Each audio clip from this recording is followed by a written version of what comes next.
শুভ সন্ধ্যা। বিস্তার Chittagong arts complex আয়োজিত সাহিত্য বিষয়ক অনুষ্ঠান পাণ্ডুলিপি করে আয়োজনের ৪২তম পর্বে আপনাদেরকে স্বাগত জানাই। আমাদের আজকের অতিথি বাংলাদেশের একজন বিশিষ্ট কথা সাহিত্যিক, মূলত ছোট গল্পকার এবং অনুবাদক, পাশাপাশি বিশ্ব সাহিত্যের একজন প্রবল পাঠক দিলওয়ার হাসান। দিলওয়ার হাসানের জন্ম মানিকগঞ্জে 1957 সালে, আর তার পড়াশোনা ঢাকা বিশ্ববিদ্যালয়ের বাংলা ভাষা ও সাহিত্য বিভাগে। ছাত্রাবস্থাতেই তিনি সাংবাদিকতায় নাম লেখান এবং স্থানীয় এবং জাতীয় কিছু পত্রিকায় প্রতিবেদক হিসেবে কাজ করেন, এবং সেই সূত্রেই বিশ্ববিদ্যালয়ের পড়াশোনার পাঠ চুকিয়ে পেশা হিসেবে তিনি সাংবাদিকতাতেই বেছে নেন। 1981 সালে দৈনিক সংবাদ পত্রিকায় সহ সম্পাদক হিসেবে যোগ দেন। সেখানে বেশ কবছর তিনি সাংবাদিকতার কাজ করেন, পাশাপাশি ভারতের দৈনিক বসুমতী পত্রিকারও বাংলাদেশ প্রতিনিধি হিসেবে কাজ করেন।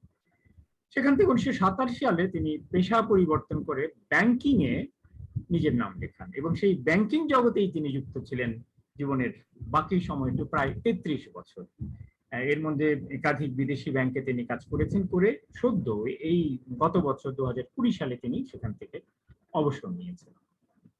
দিলওয়ার হাসানের ছোট গল্পের বই বেরিয়েছে, এর মধ্যে গোটা 4 যেগুলো হচ্ছে আদম ও ইবের গল্প, ওস্তাদ নাজাকাত আলী কর্নেলকে একটি চিঠি লিখেছিলেন, সরলা এরেন্দিরা ও ডানা কাটা পরি, জনাকীর্ণ গলিস্থানে, জাদু বাস্তবতার মহড়া। অনুবাদের বই তার বেশ গোটা 10 মতো রয়েছে। সেখান থেকে উল্লেখযোগ্য হচ্ছে লাতিন আমেরিকার ছোট গল্প সংকলন, আইজাক বশিবাস সিঙ্গারের গল্প সংকলন, হারুকি মুরাকামির গল্প সংকলন তিনি প্রথমবারের মতো বাংলায় অনুবাদ করেছিলেন বাংলাদেশে।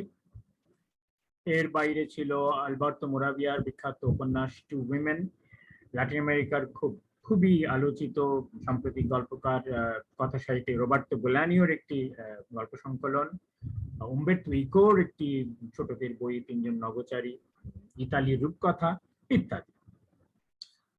ছাত্রাবস্থায় তিনি বিবর্তন নামে একটি পত্রিকা সম্পাদনা করেছেন। তার তৎকালীন ছাত্র রাজনৈতিক জীবনের সূত্রে তিনি প্রগতিশীল রাজনীতির সঙ্গে যুক্ত ছিলেন, ছাত্র ইউনিয়নের একজন সক্রিয় কর্মী ছিলেন, পাশাপাশি নিজ উদ্যোগে লাল গোলাপ নামেও একটি পত্রিকা তিনি সম্পাদনা করেছেন। সাম্প্রতিককালে অনুবাদ বিষয়ক একটি পত্রিকা সিন্দাবাদ, তারও অন্যতম সম্পাদক ছিলেন তিনি। তো আজকে আমরা দিলওয়ার হোসেনের এই সাহিত্য জীবনের, তার লেখালেখি জীবনের, তার এই বর্ণাঢ্য গ্রন্থ জীবনের গল্প শুনব। দিলওয়ার হোসেন, আপনাকে আনুষ্ঠানিকভাবে স্বাগত জানাচ্ছি বিস্তারের এই আন্তর্জাল পরিসরে। হ্যাঁ, আপনাকে আমরা ধন্যবাদ জানিয়ে ডেকে নিচ্ছি আমাদের অনুষ্ঠানে। আজকে আমরা তাহলে শুরু করে দিই। আমি যা করে থাকি সাধারণত, আমরা অতিথির যে সূচনা পর্বের গল্পটা, যে তিনি কখন, কিভাবে, কেন বাংলা ভাষা এবং সাহিত্যের প্রতি আকৃষ্ট হলেন, তো আপনার ক্ষেত্রে আপনার জীবনের সেই গল্পটি কোন প্রণোদনায়, কোন প্রেরণায় আপনি বাংলা ভাষাকেই বেছে নিলেন এবং বাংলা সাহিত্যের একজন সেবক হিসেবে নিজেকে অদ্যাবধি যুক্ত রাখলেন, সেই গল্পটি আমরা শুনতে চাই, সূচনার গল্প।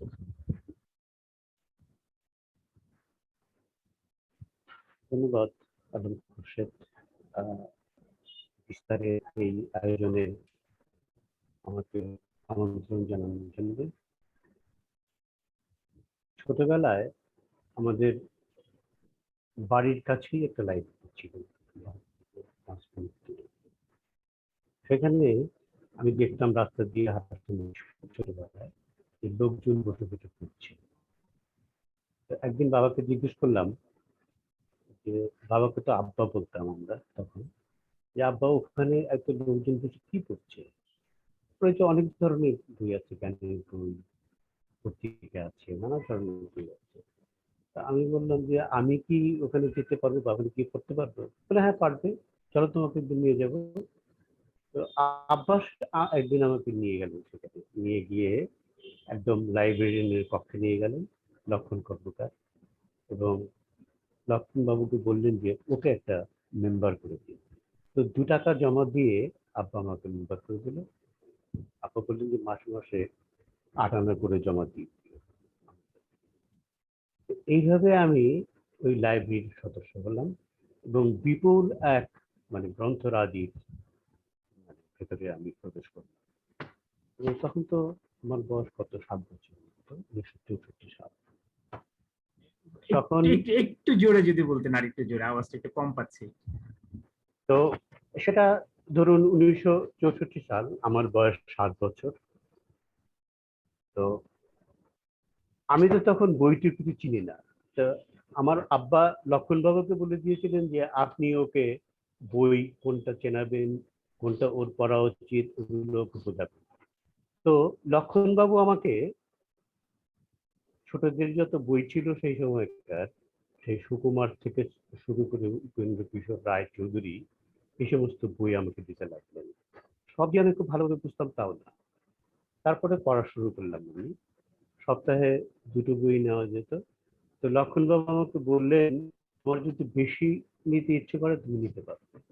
তো আমি ধীরে ধীরে 2টোর বদলে 3টে 4টে করে নিতে লাগলাম, নিয়ে পড়তে লাগলাম।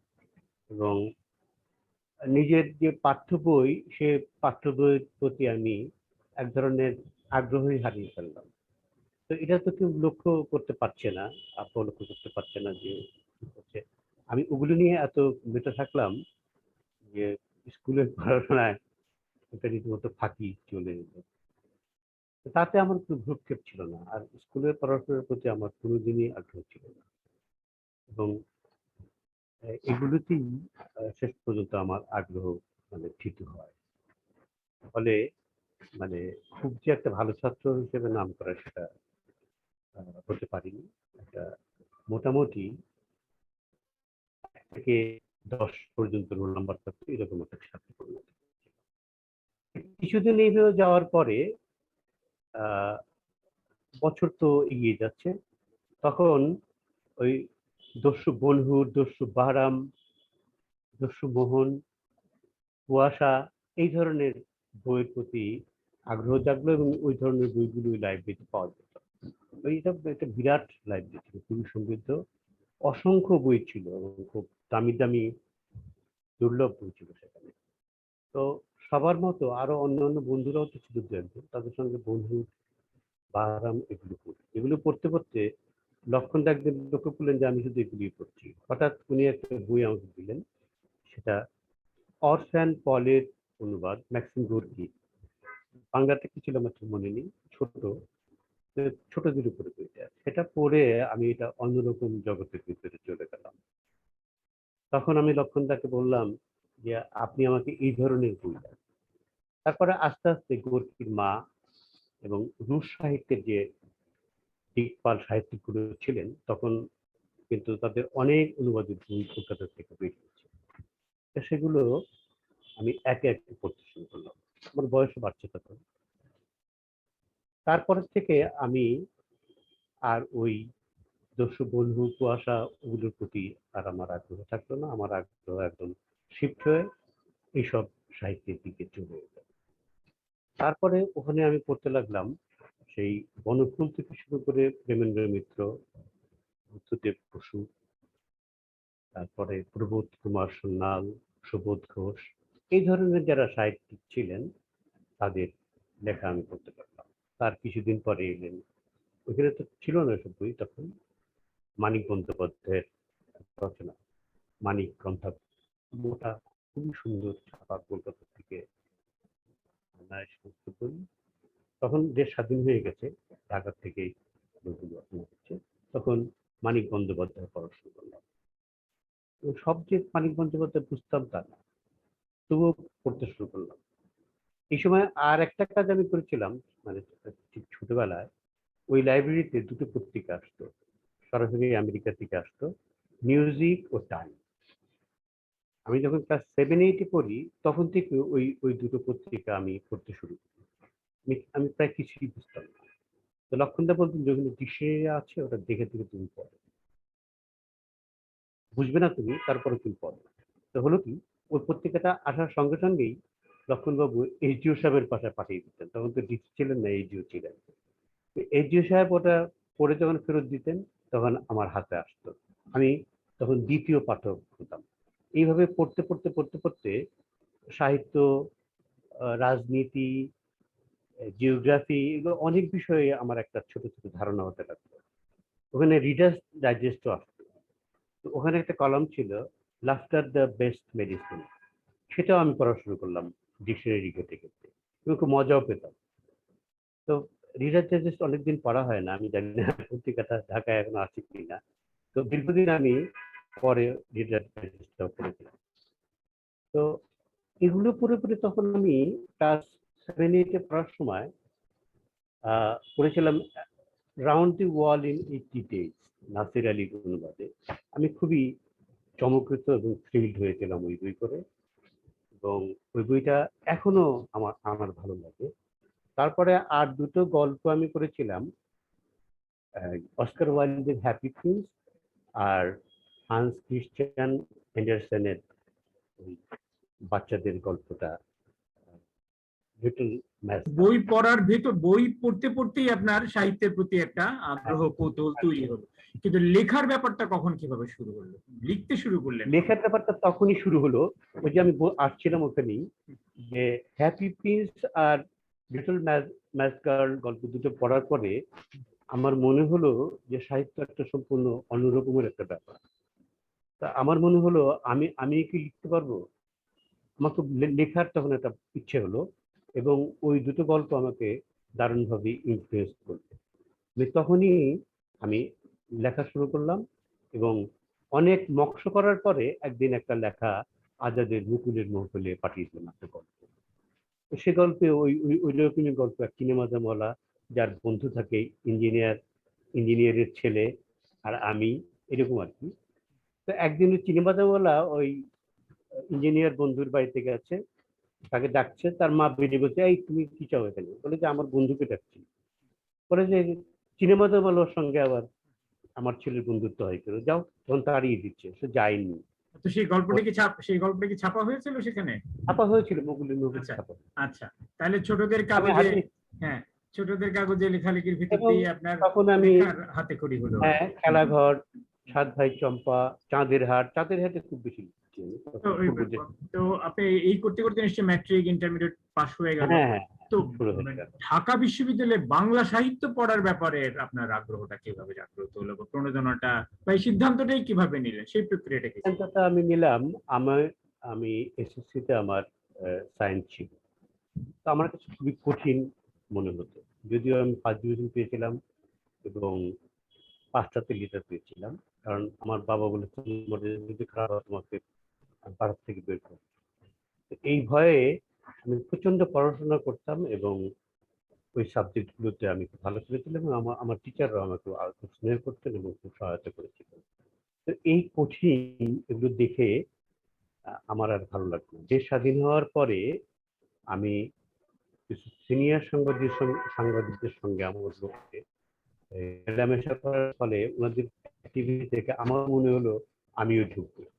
1973 সালে বাংলাদেশ প্রেস ইন্টারন্যাশনাল, যেটা পরে বিএসএস হয়, ওখানে আমি একদম নিয়োগপ্রাপ্ত করেসপন্ডেন্ট হিসেবে কাজ করলাম।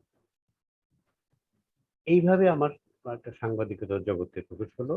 আমি একই সঙ্গে, তখন সাংবাদিকতা করার লোক পাওয়া যেত না, একই সঙ্গে দৈনিক জনপদ আব্দুল গফফার সম্পাদিত ওটা বেরোলো, আর বাংলাদেশ অবজার্ভার, এই তিনটায় আমি একই সঙ্গে কাজ করতে লাগলাম। কাজ করতে করতে এই ঢাকার পত্রিকাগুলোর সঙ্গে আমার যোগাযোগ বেড়ে গেল। তখন থেকে ওই সাংবাদিকতা প্লাস লেখালেখি, এই দুটো মিলিয়ে আমার মনে হলো যে আমি এইসব সায়েন্স পড়ে আর কি করবো। তো বাড়ির ঘোরতর আপত্তি সত্ত্বেও আমি আর্টসে ভর্তি কলেজে। তারপর তো আমি অনার্স করে ঢাকা বিশ্ববিদ্যালয়ে মাস্টার্স করি। এবং আমি দেখলাম আমি যদি এই সমস্ত লেখালেখি করি তাহলে বাংলা পড়া আমার জন্য সবচেয়ে ভালো হবে।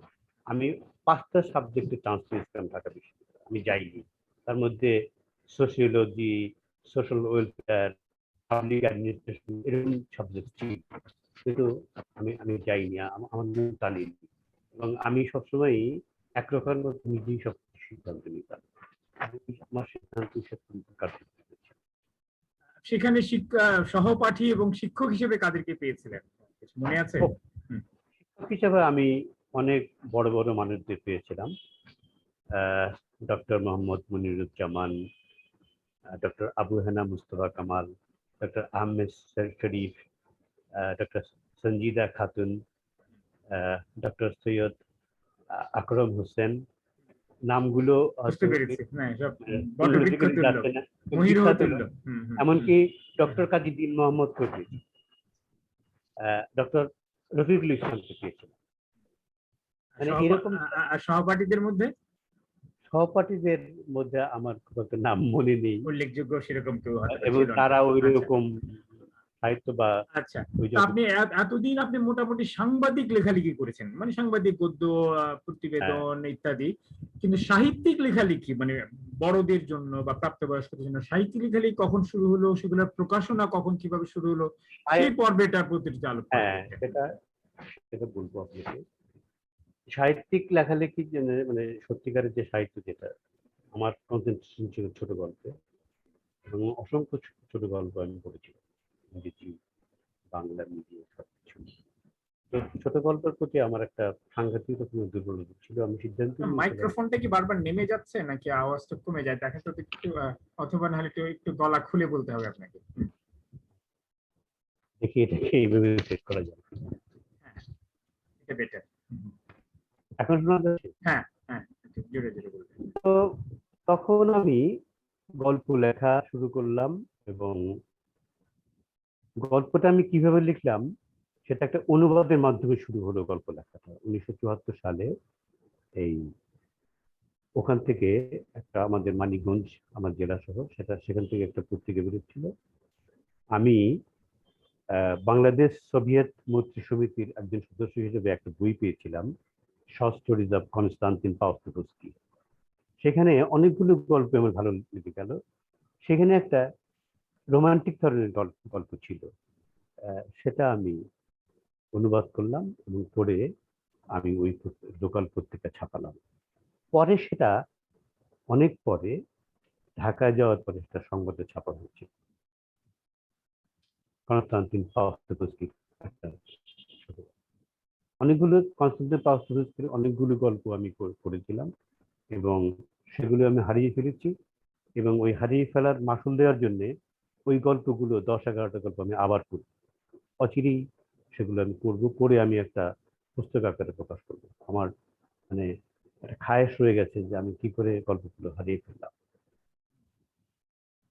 মানে 88-এর বন্যার সময় অনেক নষ্ট হয়ে গেছে, অধিকাংশ আমার লেখাই তখনকার নষ্ট হয়ে গেছে 88-এর বন্যায়। তো সেগুলো আমি আবার আবার লিখবো। কনস্টান্তিন পাওস্টোভস্কি আমার খুবই প্রিয় একজন গল্পকার। তো আপনার প্রথম লেখা ছাপা হওয়া, মানে এই ধরনের সাহিত্য মনস্ক লেখা ছাপা হওয়া কখন, কোন পত্রিকায়, কিভাবে ছাপা হয়েছিল, এবং প্রথম বই গ্রন্থ প্রকাশ, সেই স্মৃতিটাও যদি একটু আমাদের সঙ্গে ভাগ করে নিতে। সেটা সেই প্রথম যেটা ঢাকার পত্রিকায় সাহিত্য পাতে যেটা বেরোয়, সেটাও ছিল একটা অনুবাদ। সেটা কনস্টান্তিন পাওস্টোভস্কির। সেটা গল্পটার নাম আমার এখনো মনে আছে, মঙ্গলের ফুল। মানে একটা ফুল, যেটা একটা লোক যাচ্ছে রাস্তা দিয়ে হেঁটে, তার হাতে একটা ফুলের একটা গোছা, তো তখন সবাই তাকে সালাম দিচ্ছে। তো উনি বুঝতে পারছেন না কেন লোকে তাকে সালাম দিচ্ছে। আননোন, অপরিচিত লোক, মেয়েরা দেখে মাথা নোয়াচ্ছে, মেয়েরা দেখে মুচকি হাসছে। এরকম করে করে উনি যেখানে যাচ্ছিলেন আত্মীয়ের বাড়িতে, সেখানে গিয়ে দেখলেন যে, বললেন যে কি ব্যাপার। তারাও খুব তাকে মানে স্বাগত জানালো। তো উনি জিজ্ঞেস করলেন, ব্যাপার কি, সবাই এত আমাকে স্বাগত জানাচ্ছে, কেউ চিনে না শোনে না এই এলাকায় আমাকে, ব্যাপারটা কি? তখন তারা বললেন যে, আপনি সঙ্গে যে ফুলটা বহন করছেন সেটা এটা এটা এটা কোথায় ছাপা হয়েছিল? সংবাদে সংবাদে ছাপা হয়েছিল। সংবাদে ছাপা হয়েছিল। আর নিয়ে আমি আর হাসান ভাইয়ের সামনে গিয়ে দাঁড়িয়ে আছি। হাসান হ্যাঁ, ভাই কোনো কথাই বলেন না, চুপ করে আছেন। আমি বললাম যে আমি তো লেখা দিতে আসছি। বলে, দিন, রেখে যান। পরের সপ্তাহে দেখি ওটা ছাপা হয়ে গেছে। সংবাদ আমি তখন রেগুলার করতাম। উনি তো এরকমই ছিলেন, তারপরে খুবই মিতভাষী ছিলেন আর কি। খুবই খুবই মানে যখন উনি আমার কলিগ হলেন পরবর্তী সময়ে, তখন উনি এরকম ছিলেন। আমি সেটাই, হ্যাঁ। তো বিচারণ মুকুট লেখায় আমি সেটা লিখেছি। প্রথম গ্রন্থ প্রকাশের অভিজ্ঞতাটা যদি একটু আমাদেরকে আমার গ্রন্থ শোনাতেন। অনেক পরে বের হয়, কারণ আমি গ্রন্থ প্রকাশ করার যে আচ্ছা। মানে এটাকে সবটা হ্যাপা শব্দটা দিয়ে প্রকাশ করা যায় খুব ভালো। সেই হ্যাপা আমি সহ্য করার মতো ক্ষমতা আমার ছিল না, কারণ আচ্ছা, আমি সকাল 8টায় বাসা থেকে বেরিয়ে যেতাম আর ফিরতাম রাত 11টা 12টায়। প্রায় 10 বছর টানা আমাকে এরকম করতে হয়েছে। আমার কাছে ব্যাংকের ভল্টের চাবি, ব্যাংকের গোডাউনের চাবি, শত শত চাবি আমার কাছে থাকতো, এবং সারা রাত আমি ভাবনা করতাম যে ওই চাবি ঠিক মতো লাগানো হয়েছে কিনা।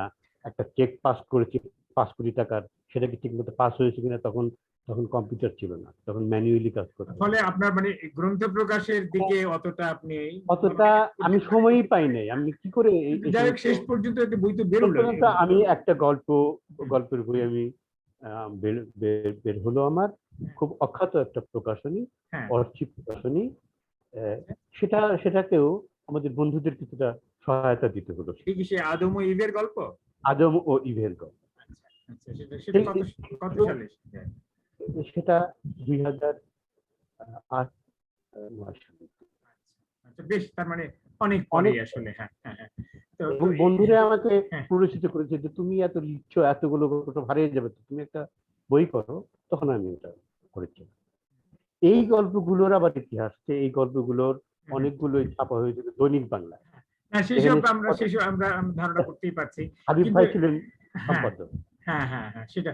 কিন্তু এরপর তো অনেকগুলো বই বেরিয়ে গেল, আমি কয়েকটা নামও বলেছি। কিন্তু আমি আপনার মুখ থেকেই শুনতে চাইছি, আপনার বিবেচনায় আপনার উল্লেখযোগ্য কাজগুলো, আপনার গুরুত্বপূর্ণ কাজগুলো সম্পর্কে, তার প্রেক্ষাপট, তার বিষয়বস্তু, তার প্রক্রিয়া সম্পর্কে যদি একটু সংক্ষেপে আলোকপাত করতেন, আপনার প্রধান প্রধান কাজগুলোকে নিয়ে, মৌলিক এবং অনুবাদ দুটো বিষয় মিলিয়ে বলতে পারেন।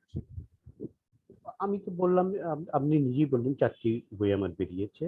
আদমের গল্প, আর ওস্তাদ নাজাকাত আলী কর্নেলকে একটা চিঠি লিখেছিলেন। এগুলোর মধ্যে প্রথম গল্পটার মধ্যে, বইটার মধ্যে কোনো রকমের এক্সপেরিমেন্ট ছিল না, একদম সহজ সরল। তা আমি দেখলাম এই গতানুগতিক গল্প আর কত লিখবো। তা আমি কিছু এক্সপেরিমেন্টাল গল্প আমি লিখতে লাগলাম।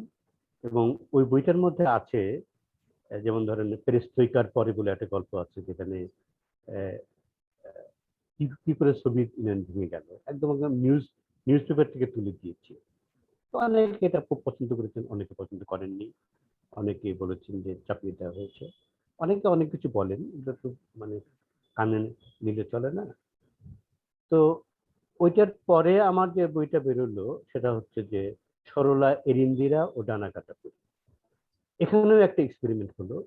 গাব্রিয়েল গার্সিয়া মার্কেজের ইনোসের এরিন্দিরা, ওই গল্পটা একদিকে, আর আমার মানে কাহিনীটা একদিকে, দুটোকে মিলিয়ে ওই সরলা এরিন্দিরার সঙ্গে দেখা হয়েছিল একটা ছেলে, আমার গল্পের ছেলেরও একটা ওইরকম একটা বারবণিতার সঙ্গে দেখা হয়েছিল, এবং ওই ছেলেটাও ছিল অপটু, আর ওই মেয়েটা ছিল ক্ষুধার্ত। ওই মেয়েটাকে সে খাবার এনে খাওয়াচ্ছে, তার ওইরকম 10 15 জন 20 জনকে সামলেছে, এবং 11 12 জনের মাথায় আমার টার্ন, মানে আমার গল্প, আমার প্রোটাগনিস্টের টার্ন এসেছে। তখন সে বিধ্বস্ত। সেই প্রোটাগনিস্ট তাকে খাওয়াচ্ছে এবং বলছে তুমি গোসল করে এসো, মানে ঘরের ডিজাইন চেঞ্জ করছে, সাজসজ্জা চেঞ্জ করছে, আহ, বিছানার সমস্ত ডিজাইন চেঞ্জ করছে, ঘরে সুগন্ধি মাখছে, এবং সে একটা উৎসবের আয়োজন করছে ওই মেয়েটাকে কেন্দ্র করে। এবং মেয়েটা গোসল করে এসে লাল টুকটুকে শাড়ি পরে লাজুক বসে আছে, এবং ওই ছেলেটা তার কাছে আর যেতে পারছে না। তখন মেয়েটাই বলছে যে আসুন, আপনি যদি আমাকে এত যত্ন করলেন, আপনি দূরে বসে থাকলে কিভাবে হবে। তারপরে ছেলেটা তো আনারি, সেটাই। তখন মেয়েটা তাকে হেল্প করছে। আপনি জানেন আচ্ছা, হ্যাঁ, গল্প তো হ্যাঁ, আপনি সেই, জানেন। হ্যাঁ, সেটাই। তো আপনি তো এরপরে অনুবাদেও যথেষ্ট সক্রিয় ছিলেন। তো আপনার কিছু অনুবাদের কথা শুনি। আমরা জানি যে হারুকি মুরাকামির গল্প আপনি, হ্যাঁ, আর আপনার কি অনুবাদে প্রথম বাংলাদেশে বেরলো। তার প্রথম প্রতি কেন আকৃষ্ট হলেন, প্রথম কিভাবে আকৃষ্ট হলেন, প্রথম কখন বেরোলো, বাংলাদেশে এবং সেই বইটির প্রকাশের কি প্রতিক্রিয়া, এই সম্পর্কে যদি একটু বলতেন। হারুকি মুরাকামি আমি যখন করি, তখন হারুকি মুরাকামির কোনো গল্পের বই বেরোয়। হারুকি মুরাকামির সবকটা গল্পই আমি করেছিলাম নিউ ইয়র্কার থেকে।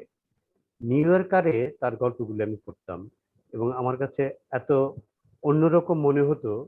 তখনও এই জাদু বাস্তবতা, সুররিয়ালিজম, সেগুলো সম্পর্কে, জাদু বাস্তবতা সম্পর্কে তো তখন কোনো একেবারেই কোনো ধারণা ছিল না। তা আমার মনে হতো যে এই গল্পগুলো আহ, এত টানতো আমাকে, যে আমি অনুবাদ না করে পারিনি। হারুকি মুরাকামি তো আপনি জানেন যে কি ধরনের গল্প উনি লেখেন। তো আমি আহ, এপ্রিলে দেখা একটি মেয়ে, ওই একটা গল্প ছিল যেটা আমাকে খুবই আকর্ষণ করলো। ওইটা আমি কোনো এক বসন্তের সকালে হ্যাঁ দেখা একটি মেয়ে, হ্যাঁ। হ্যাঁ এই দেখা গল্পটি ওই আমি ওই অনুবাদ করেছিলাম 1992 সালে। আমার একটা সংকলনে ছিল আচ্ছা আচ্ছা দ্বাদশ কাহিনী নামে। বেশ অনেক আগে হ্যাঁ। আমি কুড়িয়েছিলাম একজনকে দিয়ে আমার ও সম্পাদনায় এটা বেরিয়েছিল। হ্যাঁ হ্যাঁ, এই আপনি গল্পটি। করেন? না, আমি এটা সংকলন সম্পাদনা করেছিলাম দ্বাদশ কাহিনী নাম। তার অন্যতম গল্প ছিল এটি। এটি সম্পাদনা করে অনুবাদ করেছিল সৌম্য দাশগুপ্ত, ভারতের কলকাতার সৌম্য আচ্ছা, দাশগুপ্ত করেছিল আর কি। জি বলুন। হ্যাঁ ওটা ওটা কলকাতার অভিজিৎ মুখার্জি বাবু করেছেন। আহ, এটা আমার একটু আগে বোধ হয় কলকাতার থেকে ছিল। তো এরকম করে করে আমি বেশ কিছু গল্প পড়ে ফেললাম এবং বইটা আমি একটি বিশিষ্ট প্রকাশনা সংস্থায় দিলাম, তারা বইটি বের করলেন এবং বইটি বেশ সমাদৃত হলো, কিন্তু এবং ভালো বিক্রি হলো এবং এখনো হয়। এটা কততম সংস্করণ চলছে এটা আমার জানা নেই, কারণ ওই প্রকাশক আমার সঙ্গে আর যোগাযোগ করেননি, আমিও ওই প্রকাশকের সাথে আর যোগাযোগ করিনি। আমার কিছু মানে অভিমান থাকে, আত্মাভিমান, সেগুলোকে আমি বজায় রাখি। আমি কোনোদিন তার কাছে আর কোনোদিন যাবো না এবং তার সাথে কোনো যোগাযোগ করবো না। কিন্তু এবছর তার সাথে যোগাযোগ করে জিজ্ঞেস করবো যে আপনি কততম সংস্করণ চালাচ্ছেন। হ্যাঁ, এটা একেবারে সাধারণ চিত্র। আমরা আসবো এর পরে প্রকাশনা বিষয়ে আসবো যখন, তখন এগুলো আর একটু কথা বলা যাবে। তো আপনি লাতিন আমেরিকার সাহিত্যের বিষয়ে আপনার প্রবল আগ্রহ আছে। আপনি একটু গ্রন্থ সম্পাদনা করেছেন, কিন্তু আমার বিশেষ আগ্রহ লাতিন আমেরিকার রোবের্তো বোলানিও বিষয়ে যে আপনি বইটি বার করলেন অতি সম্প্রতি। বোলানিও তো বাংলাদেশে কি আমাদের এই অঞ্চলে অতটা পরিচিতই না সেই অর্থে আর কি, এবং তিনি খুব দুরূহ লেখক। তো বোলানিওকে কেন, কিভাবে আপনি তার সঙ্গে আপনার ওই মোলাকাত হলো? অনেকটা একই কারণে বোলানিওকে এত দুর্বোধ্য এবং এত বিচিত্র বিষয় নিয়ে উনি কাজ করেছেন, এবং তার সম্পর্কে কয়েকটা লেখা আমি পড়েছিলাম বিভিন্ন পত্রিকায়। সেগুলো পড়ে আমি আরেকটু খোঁজ খবর শুরু করেছি বোলানিও কি লিখছেন। তখন বোলানিওর গল্প আমি বিভিন্ন পত্রপত্রিকা পেয়েছিলাম, নিউ ইয়র্কেও পেয়েছিলাম তার গল্প। সেখান থেকে আমি একটা দুটো করে, তার ক্লারা নামে একটা গল্প আছে, এই ক্লারা গল্পটা আমি করে পত্রিকায় দিয়েছি এবং পত্রিকা ছাপা হওয়ার পরে অন্যান্য পত্রিকা থেকে বললো যে এই ধরনের গল্প আমাদের দেন, এই লেখকের গল্প আমাদের দেন। তখন আমি তাদের অনুরোধে পোলানিয়া আরো কয়েকটা গল্প পড়ি, দিই, এবং যখন একটা বই আকারে করার মতো অবস্থা হয় তখন আমি সেটাকে বই আকারে দিই। পোলানিয়া একটা অসাধারণ লাতিন আমেরিকান গল্পকার। এই যে বুম আন্দোলন যেটা হয়েছিল, যেটা লাতিন আমেরিকা থেকে বিখ্যাত, সেই হ্যাঁ। বুম আন্দোলনের একদম বাইরে গিয়ে উনি কাজ করেছেন এবং ওনার লেখার প্যাটার্ন সম্পূর্ণ অন্যরকম। উনি নিজেকে নিজে ভেঙেছেন, গড়েছেন এবং নিজেকে প্রতিষ্ঠা করেছেন। খুবই একটা মানে শিক্ষা দীক্ষাহীন, যেটাকে প্রচলিত অর্থে বলা যায়, তার স্বশিক্ষিত প্রচলিত আর কি, স্বশিক্ষিত বলতে পারেন। যেটাকে আমরা প্রচলিত অর্থে বলি, এরকমও একটা লোক। ডিশ ওয়াশিং করেছেন, পাহারাদার ছিলেন উনি, মানে নাইট গার্ড, এবং খুবই কষ্টকর কাজ করতে করতে উনি লেখালেখি করেছেন। এবং উপন্যাস লেখা, উনি যে গল্প লিখতেন, উপন্যাস লেখা বড় ঢাউস উপন্যাস আছে তার দুটো। এই না, এখন তো গোটা বিশ্বেই তিনি খুবই হ্যাঁ, গোটা খুবই বিশ্বেই খুবই টু প্রশংসিত এবং টু নন্দিত ট্রিপল লেখক। সিক্স আর হচ্ছে দি স্যাভেজ ডিটেকটিভ, ১,৫০০ পৃষ্ঠার বই দুটোই, মানে বিশাল বই, এবং এত দুর্বোধ্য, খুব কষ্ট করে ওই দুটো বছরখানেক লাগিয়ে পড়তে হচ্ছে। এবং গল্পগুলো অত দুর্বোধ্য না, কিন্তু খুবই অন্যরকম। গল্পের এবং প্রসঙ্গে উনি আসি, যে আমাদের আর অনেকগুলো প্রসঙ্গে কথা বলতে হবে, তাই আমরা দ্রুত এগোনোর চেষ্টা করছি। যে আপনি আপনি তো ছোট গল্প একটা অন্যতম প্রধান ক্ষেত্র। আপনি দেশের গল্প পড়েছেন, প্রচুর পড়েছেন, আবার বিদেশি গল্প তো পড়েছেনই। মূলত বিদেশি গল্প পড়েই আপনি লেখালেখিতে আকৃষ্ট হয়েছেন। তা আপনার বিবেচনায় এই বিশ্বে যে ছোট গল্পের যে ধারণ, যে তার গতিবিধি, তার সঙ্গে বাংলাদেশি গল্পের একটা তুলনামূলক আলোচনা কি আপনি করতে পারেন সংক্ষেপে? এবং বাংলাদেশে সবথেকে সেই তুলনায় বাংলাদেশি গল্পের বৈশিষ্ট্যগুলো কি, কোন দিক থেকে স্বাতন্ত্র, শক্তির জায়গা, দুর্বলতার জায়গা, এইটা নিয়ে যদি একটু আলোকপাত করতে পারেন এই বিষয়টা। বাংলাদেশের মানে বিদেশের প্রেক্ষাপটে যদি আমরা আলাপ করি তাহলে বাংলাদেশ সেখানে পৌঁছতে পারবে না, তাই না? বা আফ্রিকান বা ল্যাটিন আমেরিকান বা অন্যান্য দেশের গল্পতে, ইংরেজি গল্পতে সেগুলো পৌঁছাতে পারবে না, এটা খুব স্বাভাবিক। কিন্তু তারপরেও হুম। বাংলাদেশের, এখন আপনি কোন সময়টার কথা জিজ্ঞেস করছেন, কারণ গল্পের সময়টা কিন্তু না খুব না, বাংলাদেশ স্পষ্ট। স্বাধীনতার পর থেকে যা ধরে নিন আর কি, স্বাধীনতার পর আমাদের থেকে স্বাধীন বাংলাদেশের ধরুন, ছোট গল্পের বৈশিষ্ট্যটা বা স্বাতন্ত্র্য শক্তি জায়গা বা কোথায় দুর্বলতা, এটা নিয়ে যদি আপনার অভিজ্ঞতা থেকে, আপনার পঠন অভিজ্ঞতা, লেখালেখির অভিজ্ঞতা থেকে সংক্ষেপে একটু আলোচনা করেন। স্বাধীনতার পরে যে গল্পগুলো লিখিত হয়েছিল সেখানে ধরুন অনেকে নানা রকমের এক্সপেরিমেন্ট করবার চেষ্টা করেছেন, এবং অনেকে খুব প্লেন গল্প লেখার চেষ্টা করেছেন। কিন্তু প্লেন গল্প লিখতে গিয়ে তারা যে ভাষাটা ব্যবহার করেছেন সেটা অনেক পুরনো ভাষা, 50-এর দশকের ভাষা, যে সেখান থেকে উত্তরণ ঘটেনি। এটা বললে আবার অনেকে ক্ষেপে যান যে 50-60-এর দশকের ভাষা এখানে লেখা হবে, এটা যখন আমি বলি তখন আমাদের বন্ধুদের অনেকে ক্ষেপে যান। হ্যাঁ, তারা মনে করেন যে ওই ভাষাতেই লেখা হওয়া উচিত। আমি সবসময় মনে করি যে ভাষা এমন একটা গতিশীল এবং চলমান একটা জিনিস, যেটার পরিবর্তন খুব দরকার, তাই না?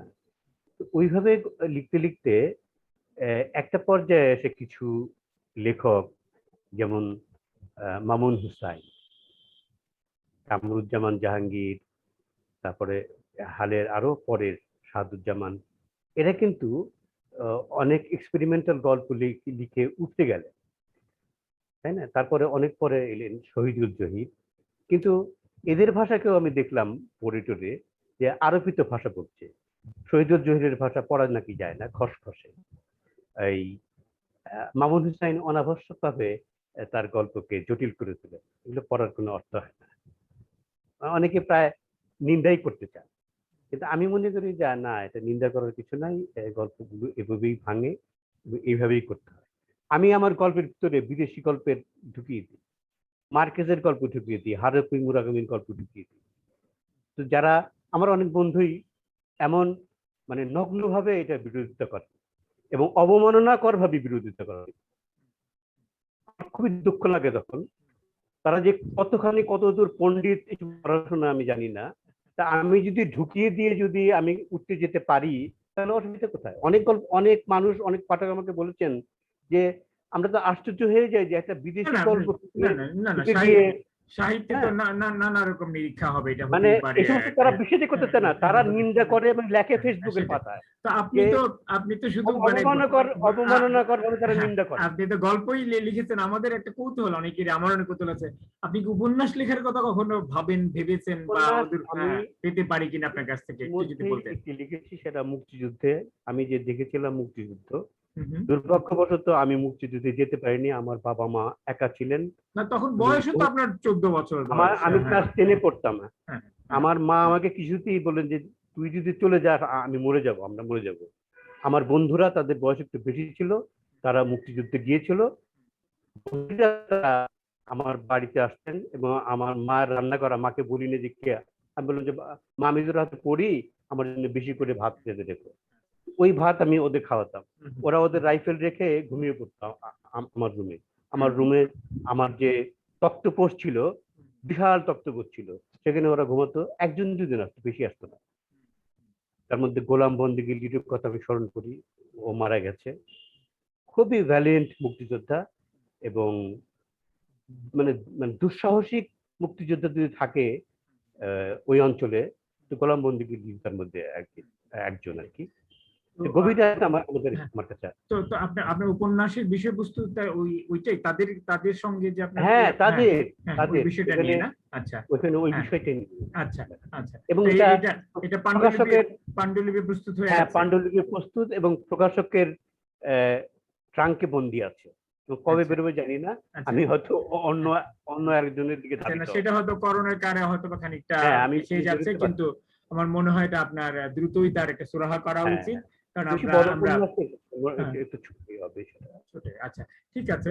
তো এবার একটু আমরা অনুবাদ নিয়ে কথা বলি, যে আপনার নিজের অনুবাদ নিয়ে তো শুনলামই, বাংলাদেশের অনুবাদের পরিস্থিতিটা কেমন সামগ্রিকভাবে? বাংলাদেশে যে অনুবাদগুলো হচ্ছে তার মধ্যে আপনি কি কতখানি আশার আলো, কতখানি সম্ভাবনা দেখতে পাচ্ছেন? হ্যাঁ, অনুবাদের দুটো ব্যাপার আছে। একটা হচ্ছে অন্য আমি ভাষা থেকে আমি আমি আনতে পারবো। প্রথমত বিদেশি ভাষা থেকে বাংলা ভাষায় আসার ওইটা নিয়ে আমাদের কথা বাংলা বলতে, ভাষা, পরেরটাতে আমি আরেক দ্বিতীয় প্রশ্নে বাংলা যেতে চাই। ভাষায় অনুবাদ একসময় খুবই ভালো ভালো অনুবাদ হতো। আমার মনে আছে জটস্থিত সূত্র বললেন বলে একটা বই অনুদিত হয়েছিল, মহিউদ্দিন সাহেব করেছিলেন। বাংলা তো একাডেমি থেকে বেরিয়েছিল বোধহয়। হ্যাঁ, এইরকম অনেক বই বাংলা একাডেমি বের করেছিল, সে বইগুলো এখন নেই, পরে অন্যরা বের করছে। কিন্তু ওই যে ওই সময়ে যে উদ্যোগটা ছিল, তারপরে ওই উদ্যোগটা আর কেউ নেয়নি। ফলে ভালো ভালো বইয়ের যে অনুবাদ, সেটা একটা বই বন্ধ হয়ে গেছে। তারপরে যে অনুবাদটা এলো সেটা হচ্ছে বাণিজ্যিক অনুবাদ। আমি খুবই রিসেন্ট 1-2 বছরের কথা বলছি, যখন যে যেভাবে পাচ্ছে অনুবাদ করছে, যখন যেটা খুব চলছে। এখন আমি 2-একটা ট্রেন্ড আবিষ্কার করেছি। ওই ট্রেন্ডের একটা হচ্ছে, আমি দেখতে পাচ্ছি যে হারুকি মুরাকামির উপন্যাসগুলো, তারপর ধরুন পাওলো কোয়েলহো এবং রুমি ভুরি ভুরি অনুবাদ হচ্ছে। মানে হারুকি মুরাকামি তো এক একটা বই 7 জন 8 জন একই বই করছেন, এবং তারপরেও এমন সব বই 10-12 দিনে অনুদিত হয়ে যাচ্ছে। আহ, মানে আমার মনে হয় ঘোস্ট রাইটাররা এসে অনুবাদ করে দিয়ে যাচ্ছেন। একটা 500 পৃষ্ঠার বই কি করে 11 দিনে অনুদিত হয়? একটা যে অনুবাদ, মানে অনুবাদের নামে একটা নৈরাজ্য চলছে। এর মধ্যে ভালো অনুবাদ যে হচ্ছে না তাও নয়, অনেকেই ভালো ভালো অনুবাদ করছেন, এবং সেটাও একটা আশার কথা। কিন্তু সমস্যাটা হচ্ছে এই যে অনুবাদে আপনি কাকে তুলে ধরবেন, কাকে। যেমন আমি রোবার্তো বোলানিকে নিয়ে এসেছি এবং আরো এরকম লেখককে আমি নিয়ে আসবো, এবং কিছু কিছু ওই ভারতীয় কিছু লেখক আছেন খুবই প্রয়োজনীয়, যেমন ভৈকম মোহাম্মদ বশির। তার কোনো বই পাওয়াই যায় না, ইন্ডিয়াতেও পাওয়া যায় না, এই দেশে পাওয়া যায় না। মোহাম্মদ তো বশিরের ওদিকে একটা বই মানবেন্দ্র বন্দ্যোপাধ্যায় অনুবাদ করেছিলেন অনেক আগে, তার একটা পুরো সংকলনই ছিল, হ্যাঁ, ওই সেটা সেটা ওই হয়তো এখন আর নেই, ছোট হয়তো আমি জানি না। ছোট গল্পের সংকলন হুম ওটাও। হুম। তো আমি ছোট গল্প করবো না, তার কিছু উপন্যাস আছে, সেদিকে আমি একটু নজর দিতে চাই, এটা আমার আগ্রহ আছে। আমি জানি না প্রকাশকদের কি অবস্থা আছে। আর এমন সব 2-1 জন লেখককে আমি বের করব যাদের লেখা এখনো ছাপা হয়নি। অর্থাৎ আপনি আর বলতে চাচ্ছেন যে বাংলাদেশে যে অনুবাদ যে হচ্ছে খুব খুব একটা পরিকল্পনার মধ্যে দিয়ে হচ্ছে না, না, কোনো একজন পরিকল্পনা কেউ হচ্ছে কোনো না। একটা হুজুগ উঠলো, সবাই মিলে সেটা করছে, দেখা হ্যাঁ, যে এবং সুচিন্তিত বাণিজ্যই ভাবে এখানে, বাণিজ্য হয়ে গেলে বাণিজ্য হয়তো বা প্রধান আর কি। এখানে হ্যাঁ, প্রধান তো লক্ষ্য তো এবং বাণিজ্যটা আসলে মুনাফা। বাণিজ্যটা আসলে কারা করছে? প্রকাশকরা নাকি তার চিঠে ফোটা লেখকরা পান? অনুবাদক তো অনেক কষ্টের কাজ, অনুবাদকের কি কিছু হ্যাঁ, হিল্লে হচ্ছে এখানে? তা না হলে তারা কেন ওই করবেন? ওই বাণিজ্যিক অনুবাদগুলোর হিল্লে হচ্ছে, কারণ আচ্ছা তারা জানে যে ওটা না দিলে পরে আসে বই আচ্ছা, দিবে না। ওকে। কিন্তু হুম, কিন্তু রোবার্তো বোলোনিও যদি আমি না দিই বা এরকম কিছু না দেই, ওদের কিচ্ছু এসে যায় না। বুঝতে পেরেছি। অর্থাৎ শুধু সাহিত্যেরই কিছু অনুবাদ হচ্ছে তাও হাওয়া বোঝে, কিন্তু এর বাইরে জ্ঞান কাণ্ডে যে আরো অন্যান্য অনেকগুলো শাখা আছে, ইতিহাস বলুন, দর্শন বলুন, এগুলো খুবই কম, নন্দন তত্ত্ব, সেগুলোরও তো অনুবাদ হওয়া উচিত পাশাপাশি সমান্তরাল ভাবে। আমার মনে হয় অবশ্যই সেই হওয়া উচিত, সেই কাজটা অবশ্যই বোধহয় হওয়া হচ্ছে উচিত। না, সেটাই বোধহয় আপনি এদের বলতে কাজটা চাইছেন আর কি। খুবই কম হ্যাঁ, হচ্ছে, এটা খুবই কম। এটার জন্য আসলে একটা সাংগঠনিক, প্রাতিষ্ঠানিক, এমনকি সরকারি পর্যায়েরও আমার মনে করি সরকারি কিছু কিছু পর্যায়ে কিছু উদ্যোগ সহযোগিতার দরকার আছে। দরকার আসলে। আচ্ছা, এবার আপনি যেটা বলতে চাইছিলেন যে এটা তো গুরুত্বপূর্ণ, কিন্তু আমার বিবেচনা আরো বেশি গুরুত্ব হচ্ছে যে বাংলা সাহিত্য আমাদের কাজগুলো, ভালো ভালো প্রতিনিধিমূলক কাজগুলো কিভাবে বিদেশের পাঠকদের কাছে পৌঁছানো যায়। এটা কিন্তু আমরা খুবই আক্ষেপ করি যে না, বাংলার কোনো খোঁজখবর নেই আন্তর্জাতিক, কিন্তু এটা তো এমনি এমনি হবে না, এটার জন্য তো একটা প্রক্রিয়া লাগবে। হ্যাঁ, সেটা কিভাবে অবশ্যই করা সম্ভব, কি কি কাজ আমাদের করার দরকার বলে আপনি মনে করেন আর কি? আপনি যদি কোনো ভাবনা আছে এটা নিয়ে, চিন্তা ভাবনা আছে বাংলা সাহিত্যকে এটা বিশ্বের দরবারে পৌঁছানোর ব্যাপারে? কিছুটা আমি ভেবেছি, ভেবে কুলকিনারা খুব কমই করতে পেরেছি। এটা করতে পারে একটি প্রতিষ্ঠান, এবং বাংলা একাডেমির মতো একটি মানে শক্তিশালী প্রতিষ্ঠান, যেখানে সরকার ফান্ডিং করতে পারেন। কারণ এই যে আপনি একটি বই যদি ধরেন একটা বই আপনি অনুবাদ করবেন, এবং সেটা এই যে মার্কেটিং হবে বিদেশে, এই দেশে তো সেটা মার্কেটিং হবে না। এই যে বিদেশে মার্কেটিং, বাংলা একাডেমির বই আমাদের বিভিন্ন এমবেসির মাধ্যমে সেটার একটা মার্কেটিং। এমবেসির বাণিজ্যিক শাখা আছে, উইং আছে, তারা কোনো কাজ করে না। বসে বসে বসে বসে মদ্যপান করে আর আর বিড়ি টানে। তাদের তো এই সমস্ত কাজ মানে দিলে একটু দেওয়া যেতে পারে। হুম, এটা হুম, করতে পারে, এবং যে ফান্ডিংটা দরকার সে ফান্ডিংটা অনেক ফান্ডিং দরকার, হুম, সেটা করতে পারে। বাংলা একাডেমির মতো প্রতিষ্ঠান এটা করতে পারে। এবং ওই বই শুধু ইংরেজিতে না, আমি আমার মতে সেগুলো ইউরোপিয়ান যে পোক্ত ল্যাঙ্গুয়েজ গুলো আছে, স্প্যানিশ, জার্মান, ফ্রেঞ্চ, এগুলোতে করা যেতে পারে। এবং আরবিতে করা যেতে পারে। আরবিতে মিডল ইস্টে কত বিশাল একটা মার্কেট আছে, আমি যদি তুলে ধরতে পারি ঠিক মতো হুম, হুম, সেগুলো সেখানে চলবে, কেন হুম, চলবে না? হুম, হুম। বাংলাদেশ মিডল ইস্টে খুবই পরিচিত, এবং এই জন্য যারা স্প্যানিশ জানেন, জার্মান জানেন, তো আরবি জানেন, শুধু যে তাদেরকেও একটু এটা এগিয়ে আসতে হবে। শুধু যে বাংলা একাডেমি করবে তা নয়, এতগুলো বিশ্ববিদ্যালয় হ্যাঁ, আছে, বিশ্ববিদ্যালয়ের সাহিত্য পারে। বিভাগগুলো আছে, ওদের পাবলিকেশন প্রে আছে, হ্যাঁ, ওদের জার্নাল আছে, তারা উদ্যোগ নিতে পারে। তারা করতে পারে। হ্যাঁ, এছাড়া আমাদের এখানে জাতীয় গ্রন্থ কেন্দ্র আছে, তারাও একটা উদ্যোগ নিতে পারে। এবং আজকাল আমরা দেখি প্রায়শই ফ্রাঙ্কফুর্ট বই মেলায় বড় বড় প্রকাশকরা যান, তাহলে এখানে প্রকাশকদের একটা ভূমিকা থাকতে পারে, তারা কিছু কিছু বইয়ের সত্য বাইরের প্রকাশকদের কাছে তুলে ধরতে পারে এবং বিক্রি হ্যাঁ, করতে পারে। তো আমার মনে হয় এই লক্ষ্যে একটা সুপরিকল্পিত ভাবে কাজ সবাই মিলেই শুরু করা দরকার, অনুবাদকরা, লেখকরা, প্রকাশকরা এবং এই ধরনের প্রতিষ্ঠানগুলো আর কি। তো সেদিকে কিন্তু আসলে খুব একটা আমরা দেখছি না, অগ্রগতি দেখছি না। অথচ আহাজারিটা আমাদের পুরোপুরি আছে, আমাদের সাহিত্য কেউ হ্যাঁ। পড়ে না, আমাদের সম্পর্কে জানে না, কিন্তু আমার মনে হয় এই ক্ষেত্রে যে জোরালো একটা ভূমিকা রাখা উচিত আমাদের প্রত্যেকেরই আর কি। তো যাই হোক, অনুবাদ প্রসঙ্গে বিশ্ব সাহিত্যের কথা আসে, তো বিশ্ব সাহিত্যের প্রসঙ্গেই আমি বাংলাদেশের পুরোপুরি সাহিত্যটা সম্পর্কে এবার আপনার কাছে শুনতে চাই আর কি। আপনি তো ছোট গল্প নিয়ে কিছু বললেন, আপনি তো বিশ্ব সাহিত্যের সব ধরনের লেখালেখি পড়ে থাকেন, সেই বিবেচনায় বাংলাদেশের সাহিত্যের কোন জায়গায় আমাদের সম্ভাবনা, বা কোন জায়গায় আমাদের অর্জনের পাল্লাটা একটু ভারী, বা কোথায় আমরা একটু পিছিয়ে আছি, কোথায় সংকট, একটু যদি বলতেন আমাদের সাহিত্যের সামগ্রিক একটা মূল্যায়ন। আগেই বলেছি যে বিশ্ব সাহিত্যের তুলনায় আমরা অনেক পিছিয়ে থাকবো, এটাই খুব স্বাভাবিক। এবং বাংলাদেশে সাহিত্য চর্চার কিছু সমস্যা আছে। এখানে 100 ভাগ লেখক, কারণ বাকি যেগুলো সেগুলো পার্সেন্টেজের মধ্যে পড়ে না। শতকরা 100 ভাগ লেখক হচ্ছে পার্ট টাইম লেখক। পার্ট টাইম লেখক কি করে একটি ভালো উপন্যাস রচনা করবেন? একটা ভালো উপন্যাস লিখতে কমপক্ষে 2 বছর লাগে। আমি কি 2 বছর দিতে পারবো বলেন? আমি সকাল 8টায় বেরিয়ে রাত 12টায় ফিরি, আমি দিতে পারবো?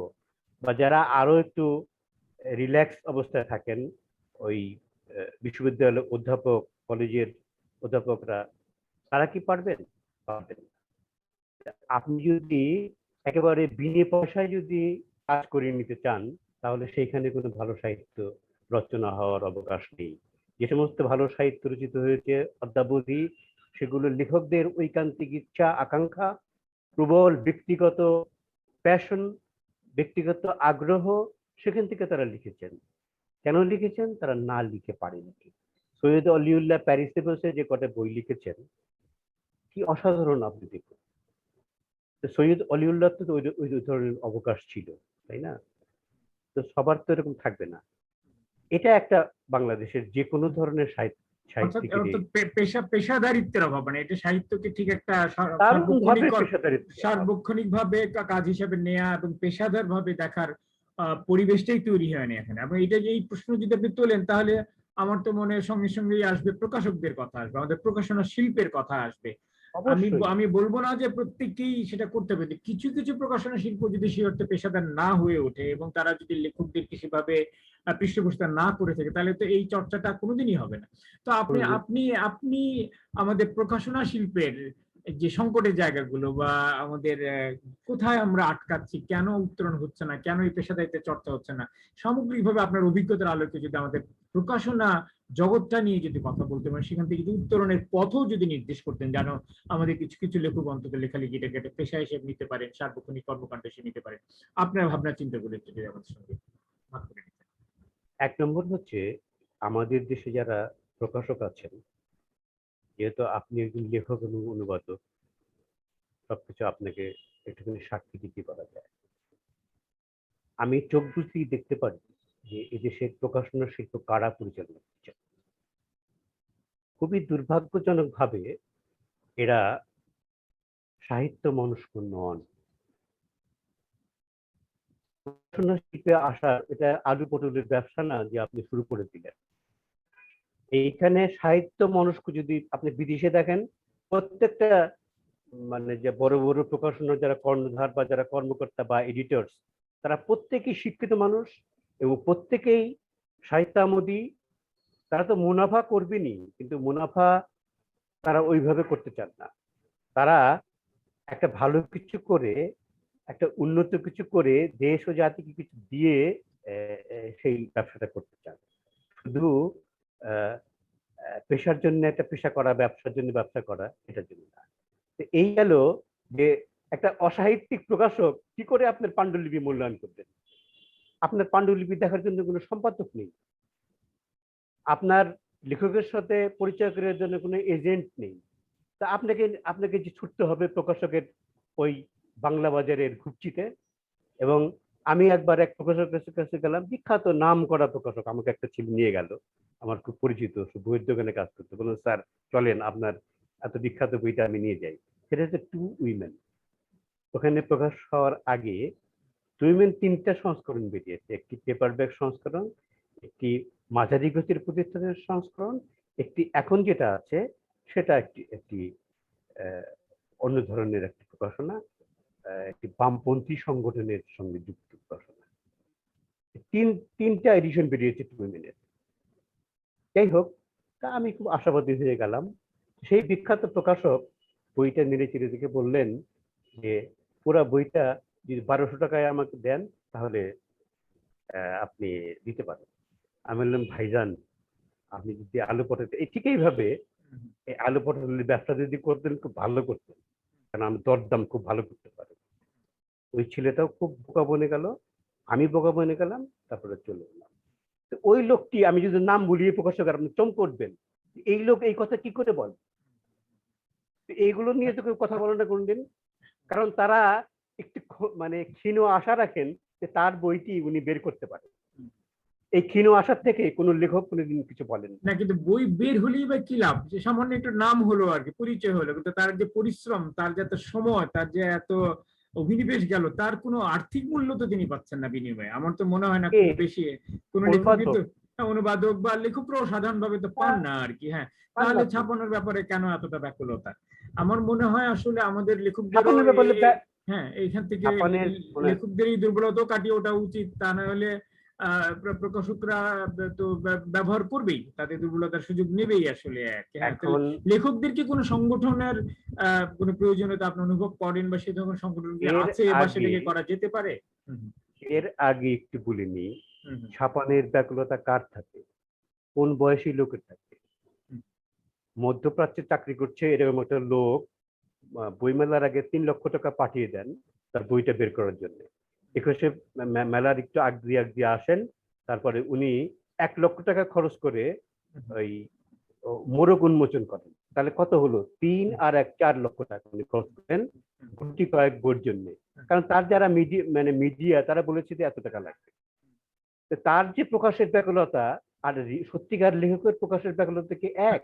না না, এটাকে আমরা একদম বাদই দিতে চাই আলোচনা থেকে, কারণ এরা এরা হ্যাঁ, মৌসুমী লেখক, এদের কথা আমরা জানি, সবাই জানে, এবং এ নিয়ে যদি কেউ কিছু করে খেতে চায় খাক, কিন্তু যারা সত্যিকার সিরিয়াস লেখক, সত্যিকার ভাবে সাহিত্যকে নিতে চায় জীবনের ব্রত হিসাবে, তাদের জন্য তো প্রকাশকদের এই ব্যবহার করা উচিত না, তাদের জন্য তাদের ভিন্ন মানদণ্ড থাকা উচিত আর কি।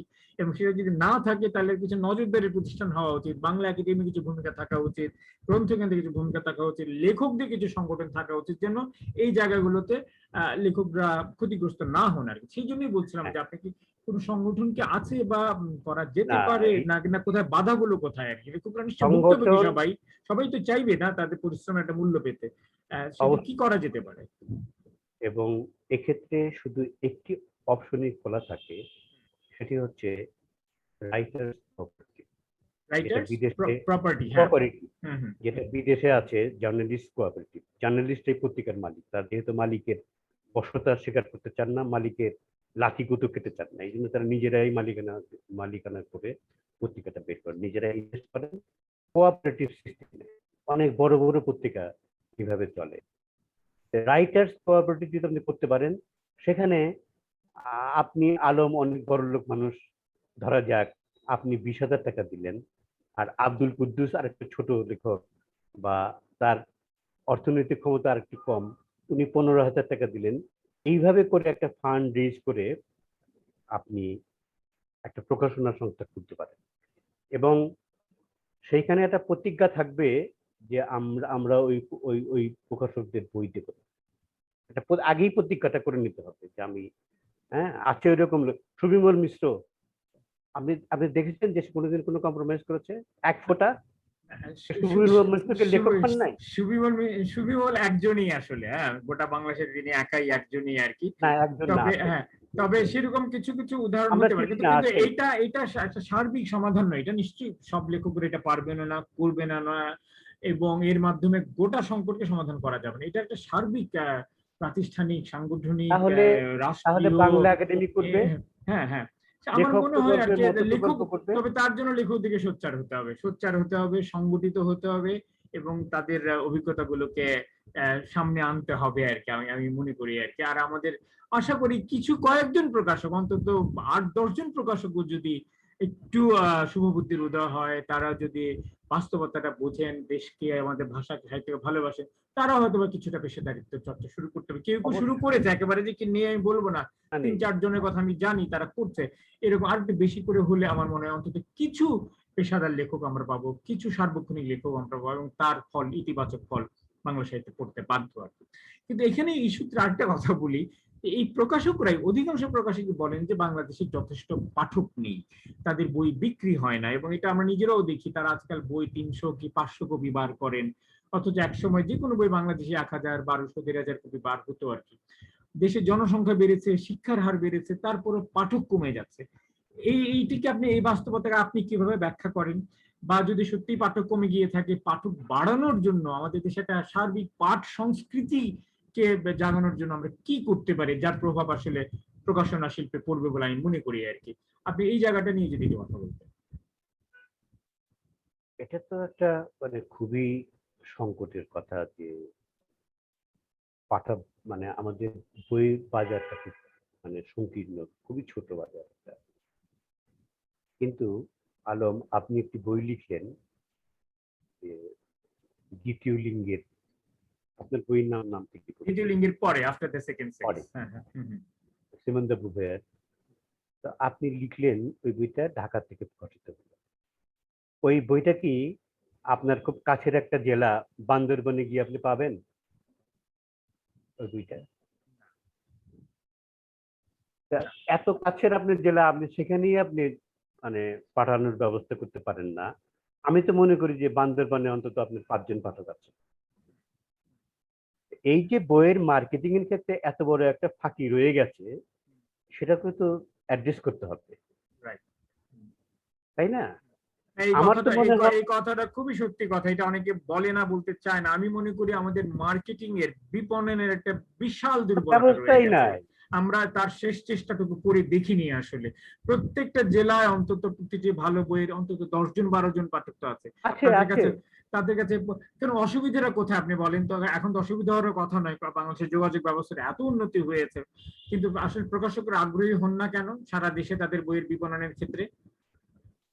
আমার মনে হয় তারা ওই যে বছরে 1 বছর বই মেলায় যা পারে বিক্রি করে নেন, হ্যাঁ, আর কিছু হচ্ছে সাপ্লাই, কিছু সরবরাহ, সরকারি কেনাকাটায় কিছু বই ধরিয়ে দিয়ে তারা তাদের এগুলো তুলে ফেলে। তারা সত্যিকার অর্থে পাঠকের কাছে পৌঁছানোর ব্যাপারে সেরকম আগ্রহী নয় হয়তো বা অতটা, সেই অর্থে আর কি, এটাই অপ্রিয় সত্য।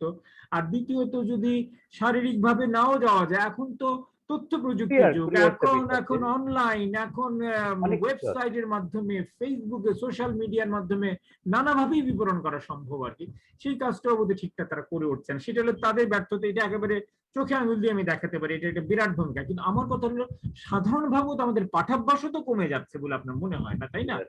সেই ক্ষেত্রে সেই সেই পাঠাভ্যাস বা সেই পাঠ সংস্কৃতির উত্তরণে কি করা যায় বা কি করা উচিত, এখানে লেখকদেরই বা কি ভূমিকা আছে, বা আমি জানি না, আপনি যদি কিছুটা আলোকপাত করতেন, সরকারি বা বেসরকারি প্রতিষ্ঠানগুলো কি করতে পারে, কারণ এটা খুবই গুরুত্বপূর্ণ। একটা জাতি উন্নত হবে না সেই অর্থে কখনোই যদি তার শিক্ষা, তার পাঠ, তার সাহিত্যে, তার পাঠক সম্প্রদায়ের উন্নয়ন না ঘটে থাকে। তার আগে একটা ছোট্ট কথা, ওই বিপণন সম্পর্কে একটা কথা বলি। ধরুন আমার বইটি বের করেছে কনকর্ডের একটা প্রকাশনা সংস্থা। কনকর্ড থেকে কয়েক গজ দূরে যে বইয়ের দোকানগুলো আছে সেখানে গিয়ে আপনি ওই বইগুলো পাবেন না। তা আমি তো সবাই তো আমার খুব ঘনিষ্ঠ এবং পরিচিত, আমি জিজ্ঞেস করি ভাই ওই বইটা কেন এখানে নাই, ওই বইটা তো বেশ চলে। বলে যে ও আমাদের বই দেয় না। কেন দেয় না? বলে যে আমরা নাকি ঠিক মতো ওতে টাকা দিই না। তো আমি গিয়ে খোঁজ নিলাম যে কি ব্যাপার, অমুক দোকানকে বই দিচ্ছেন না কেন? বলেন যে ওরা বই বিক্রি করে ফেলে কিন্তু আমাদের টাকা দেয় না। আপনি ভাবুন একবার যে একটা প্রকাশক শুধু তার আউটলেট থেকেই বই বিক্রি করছে, সে ঢাকা শহরেও আমি আমার বইগুলো তো বেশ ভালো চলে। না না না আমি না, কিন্তু অনেক অনেক বড় বড় দোকানে গিয়ে পাই না। আমি বলি কি ব্যাপার আমার বইটা কেন নেই, আমি রাগ করি। বলে যে স্যার ওরা দেয় না আমাদের, বা আমরাও আনি না। তো বিপরীত ক্রমে ওদের কাছে গিয়ে জিজ্ঞেস বলে তো ওরা তো টাকাই হ্যাঁ দেয় না, বই বিক্রি হ্যাঁ, করে ফেলে। না না এই সংকট, না সেটাও এই সংকট আপনি কি করে সমাধান না করবেন? সেটাও বাস্তবতা বটে, সেটাও বাস্তব। এই জন্য সরাসরি ডাইরেক্ট মার্কেটিং করারও একটা প্রস্তাব আমি এই জন্যই রাখলাম, যে তথ্য প্রযুক্তি আছে, অনলাইন ওয়েবসাইট, অনেক কিছু আছে। ফেসবুক শপিং এর মাধ্যমে এগুলো করা যেতে সদিচ্ছা পারে, লাগবে, সদিচ্ছা সরাসরি লাগবে। করার সেই সেই সুযোগটাও নেওয়া দরকার।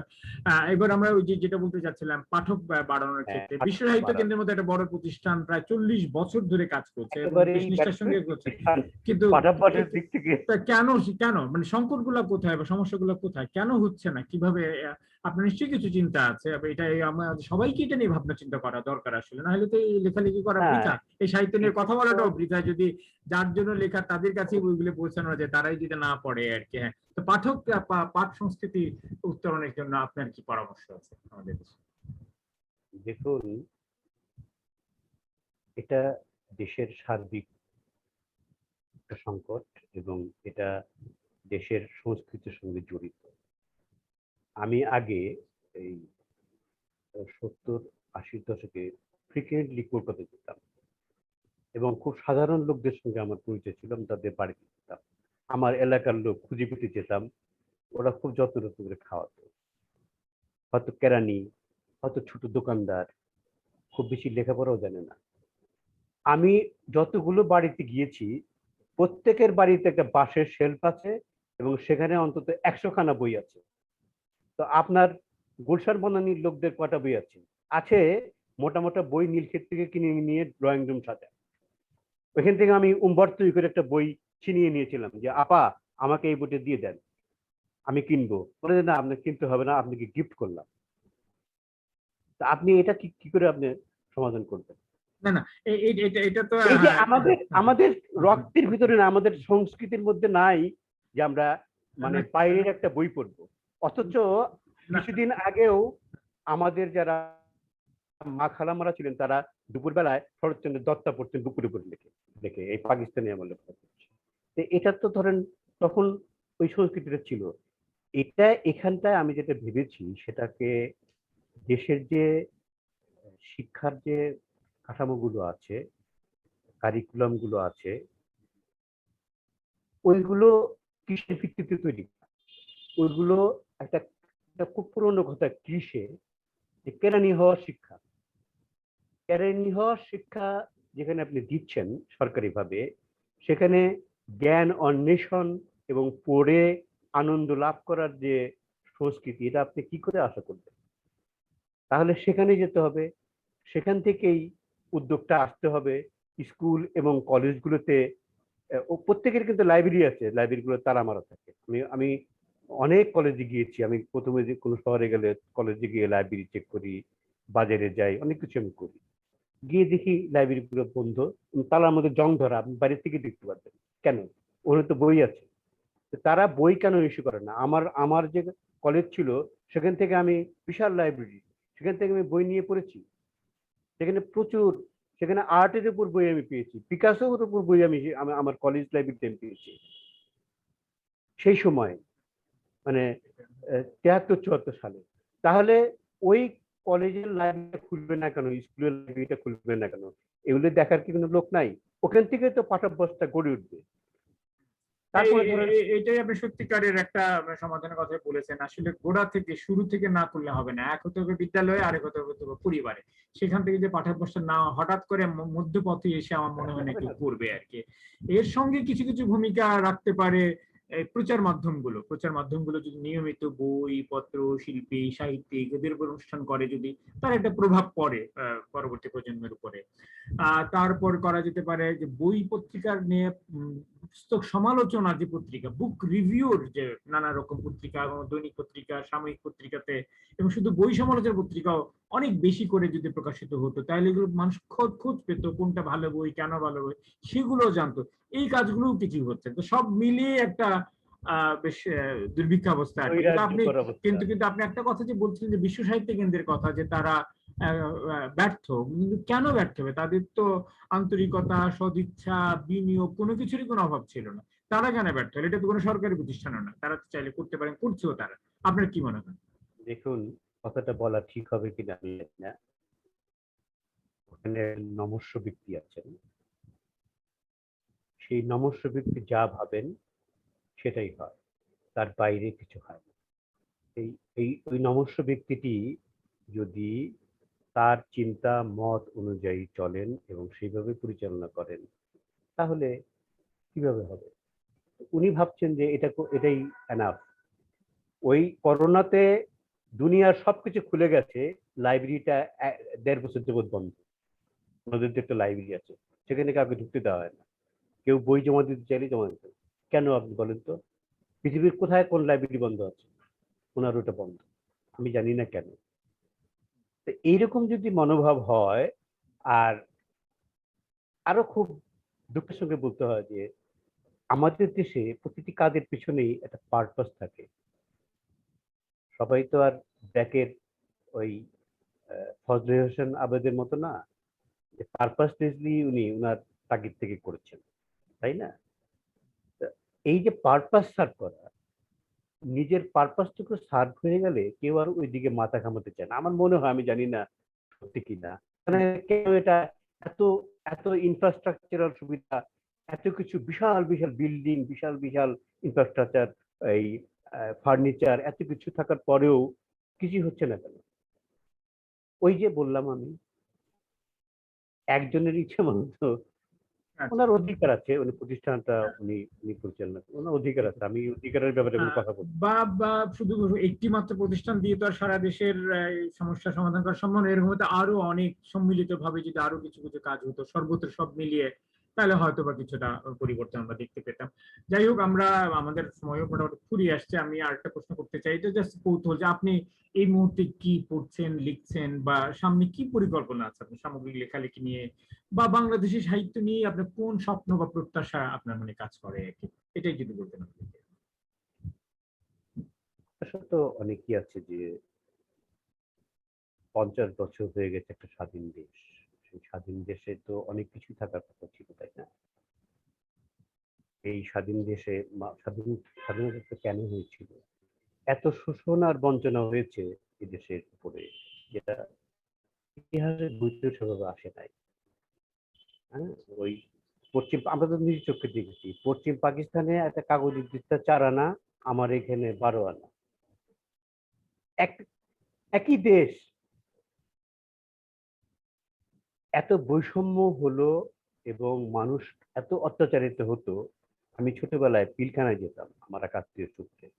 হ্যাঁ, তখন ওই পশ্চিমারা বাঙালিদের সঙ্গে কথা বলতো, ইয়া বাঙ্গাল কা বাচ্চা ইধার আও, না না, সেটা আমরা এর পরের এই প্রশ্ন। শোর কা বাচ্চা ইধার আও।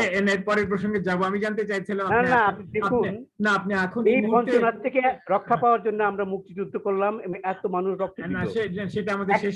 একটা মুক্তিযোদ্ধা রিক্সা চালায়। না, সেটা আমাদের সর্বশেষ প্রসঙ্গ, ওই প্রসঙ্গে তাহলে কথা হলো। এরপর এই প্রসঙ্গটা শুধু জানতে চাচ্ছিলাম আপনার এই মুহূর্তের কি কাজ, কি পড়াশোনা, কি চিন্তা ভাবনা নিজের লেখালেখি বাংলাদেশের সাহিত্য নিয়ে, সেটা যদি একটু বলতেন আর কি। এরপরে আমরা যাব অন্য প্রসঙ্গে। আমি তো ধরুন পোস্ট কোভিড একজন প্যাশেন্ট, সে বেশি পড়াশোনা করতে পারি না, কিছু লিখতে পারি না, তবুও ধীরে ধীরে লেখার কাজটা শুরু করছি। তো উপন্যাস বললাম আমার অনেক আগেই লেখা উচিত ছিল, কিন্তু দুর্ভাগ্যবশত আমি সংসার এবং চাকরি ইত্যাদি নিয়ে এত স্ট্রেস আমি হয়েছি, তা মানে কহতব্য না। এটা হয়তো মানে পর্দার বাইরে আপনাকে বলা যায়, কিন্তু এখানে বলা যায় না। সে কারণে আমার উপন্যাসটা হয়নি, কিন্তু আমি উপন্যাস লিখতে চাই। খুব বড় না, ছোট ছোট করে, কিন্তু এমন উপন্যাস লিখতে চাই যেটি অন্যরা ওইভাবে লিখে না। আমি সেই ধরনের কিছু উপন্যাস লিখতে চাই। আমার চিন্তা ভাবনা আছে। এগুলো আমি যদি বেঁচে থাকি আমি ধীরে ধীরে লিখবো, এবং আমি ছোট গল্প লিখবো, এবং কিছু প্রবন্ধ এবং কিছু বিশেষ লেখককে আমি তুলে ধরবো। বিশেষ কিছু লেখক, তারা খুব পরিচিত ভারতের, কিন্তু তাদের খুব লেখাপত্র আমাদের দেশে নেই। ধরুন একটি নাম বলি, ইসমত চুগতাই। কি পাওয়ারফুল একজন গল্পকার ছিলেন, তার লেখাপত্র আমাদের দেশে নাই। প্রতিবেশীদের কিছু গল্প আমাকে একজন বলেছেন, খালিকুজ্জামান ইলিয়াস একদিন বললেন আলাপ প্রসঙ্গে যে দেখুন, প্রতিবেশীদের সম্পর্কে আমার প্রতিবেশীদের লেখাও আমাদের খুব একটা নাই। প্রতিবেশীদের লেখাও তো অনুবাদ করা যেতে পারে, মানে নির্দিষ্ট দিতে পারে। আবারও এই ক্ষেত্রে মানবেন্দ্র বন্দ্যোপাধ্যায় কাজ করে, তিনি 5 খণ্ডে করেছিলেন কিন্তু, মানে ভারতের অসাধারণ, অন্যান্য ভাষার কাজ। ইসমত অসাধারণ। চুগতাইয়ের একটা গল্প আমি নিজেই কিছুদিন আগে অনুবাদ করেছি, স্বামী হওয়া, বিকাম হ্যাঁ, হাজবেন্ড। এবং পশ্চিমবঙ্গে সম্প্রতি ইসমত ইসমত চুগতাইয়ের বেশ কিছু বই বেরোচ্ছে, সঞ্চারী ভট্টাচার্য তিনি সঞ্চারী, করেছেন। হ্যাঁ, হ্যাঁ, সঞ্চারী সেন, সঞ্চারী সঞ্চারী সেন। সেন, হ্যাঁ, চন্দ্রিল ভট্টাচার্যের স্ত্রী আর কি। হ্যাঁ, তো যাই হোক, আপনার এই এই এই এই পরিকল্পনার কথা শুনে খুবই ভালো লাগলো। আসলে আমাদের এটা করা দরকার, কারণ এরকম অনেক অনেক শক্তিমান লেখক কিন্তু আমাদের চারপাশেই ছড়িয়ে আছেন আর কি।